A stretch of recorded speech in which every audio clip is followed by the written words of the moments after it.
tu penses qu'un SUV ou une berline en 2025, c'est que du bonheur, du silence et des options à gogo, détrompe-toi.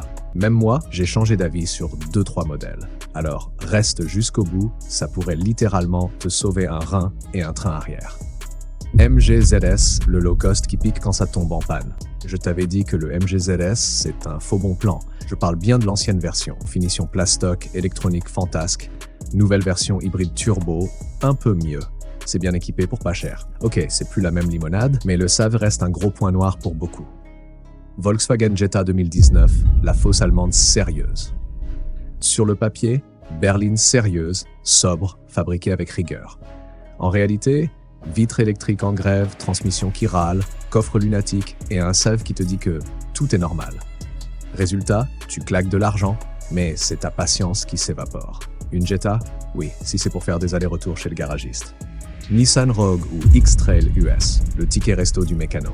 Plus de 550 plaintes rien qu'aux US, une boîte CVT qui lâche au premier liquide douteux, des suspensions qui font la Java et une consommation d'huile pas loin d'un V8.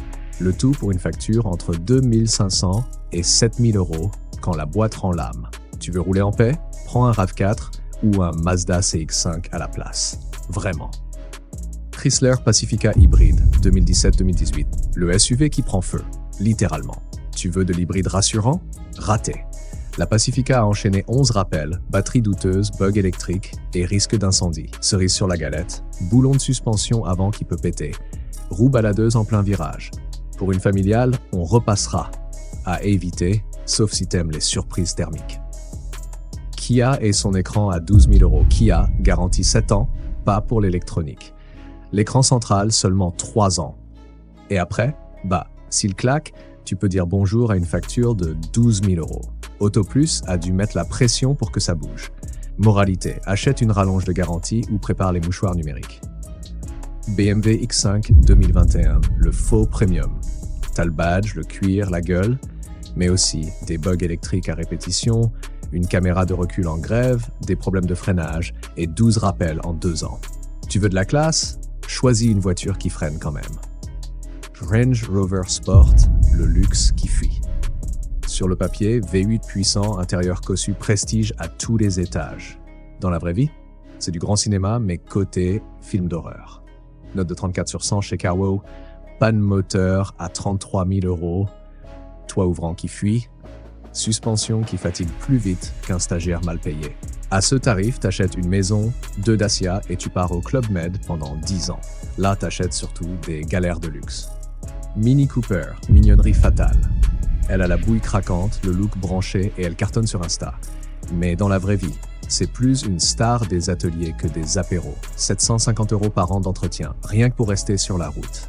Radiateur fragile, chaîne de distri qui flippe à chaque démarrage et un train avant aussi sensible qu'un influenceur en rupture. Résultat, tu passes plus de temps en révision que sur l'autoroute. C'est pas une voiture, c'est un abonnement garage. Si t'as survécu jusqu'ici, lâche un petit like, abonne-toi et active la cloche.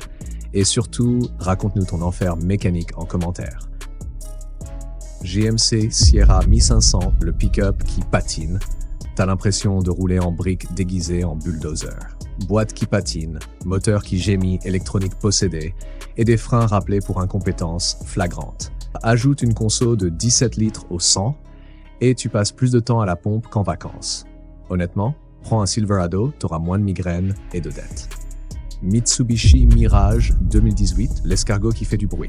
Un moteur 3 cylindres qui tousse comme un fumeur du matin, des crash tests à peine valables, des airbags en RTT et des finitions façon promo de fin de rayon. Une conduite molle, une gueule triste et un intérieur qui sonne creux. Bref, c'est aussi excitant qu'un frigo vide un dimanche soir. Ok, ça coûte que dalle à entretenir. Mais même Mitsubishi a lâché l'affaire en 2024. Faut-il vraiment t'envoyer un faire-part? Fiat 500L, L pour lamentable. Tu crois acheter une petite familiale mignonne, t'hérites d'un festival de panne. Boîte auto capricieuse, airbag qui dorment, moteur qui cale et valeur de revente qui dégringole plus vite qu'une crypto foireuse. Elle a été arrêtée en 2021 et franchement, paix à son âme et à ceux qui l'ont eu. Bic encore, mini SUV, maxi galère. Turbo faiblard, électronique capricieuse, clim qui fait la sieste et moteur qui manque d'air. Et quand tu essaies de doubler, tu pousses l'air avec les coudes. Un SUV urbain? Non. Un sketch roulant, oui. Dodge Durango, le muscle-car qui te ruine. Il te vend du rêve, 0 à 100 en moins de 5 secondes, un V8 qui rugit comme un lion, mais derrière ce bruit, c'est surtout ton compte en banque qui hurle. 15 litres au 100, pas de moteur, intérieur cheap, pièce hors de prix. Oui, il va vite, mais surtout pour te vider les poches. Un SUV musclé, version cauchemar financier.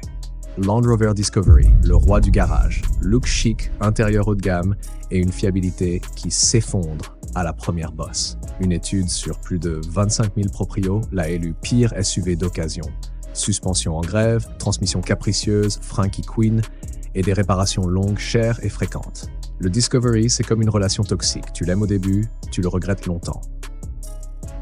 Tendance 2025, gare au mirage vert et aux gadgets chinois. Les SUV chinois, BYD, MGHS, SEAL UDMI, sur le papier, équipement de dingue, garantie rassurante. En vrai, ça floue, pièces introuvables et décote express dès la sortie du concessionnaire. Si t'as roulé en MG ou en BYD, partage ton retour en commentaire. Pour l'instant, c'est un peu la loterie. L'hybride, magie. Certains hybrides comme le CR-V ou le X-Trail e-Power s'en sortent très bien, mais d'autres, juste un badge vert pour cocher une case, avec une batterie molle et une fiabilité aux fraises. Avant d'acheter, vérifie la techno et surtout les retours clients. La vraie fiabilité, elle s'observe, pas se devine. Tu veux savoir si une voiture est fiable? Attends 5 ans. Vois si le turbo respire encore, si la chaîne de distri chante pas du rap et si le voyant moteur dort enfin. Pure Tech, le moteur caméléon, on le dit corrigé, on le dit fiabilisé. Mais sur le terrain, il y a toujours des distris qui pètent, des turbos qui toussent et des portefeuilles qui pleurent. Un moteur qui peut bien marcher ou te flinguer la moitié de la voiture à 100 000 bornes. Tu veux jouer à la roulette russe? Vas-y. Sinon, passe ton tour. Conseil d'amis, lis les forums, vérifie les rappels et évite de signer sur un coup de cœur. Pour finir sur une bonne note, après tous ces cauchemars roulants, il fallait bien remonter un peu le moral. Voici 5 SUV qu'on recommande les yeux à moitié fermés, fiables, équilibrés et surtout pas là pour te ruiner. Mazda CX-5, un vrai rock, fiable, bien construit, sans prise de tête. Tu roules et basta. Toyota Yaris Cross, petite, hybride, ultra économique, parfaite pour la ville, légère sur la conso et super facile à revendre.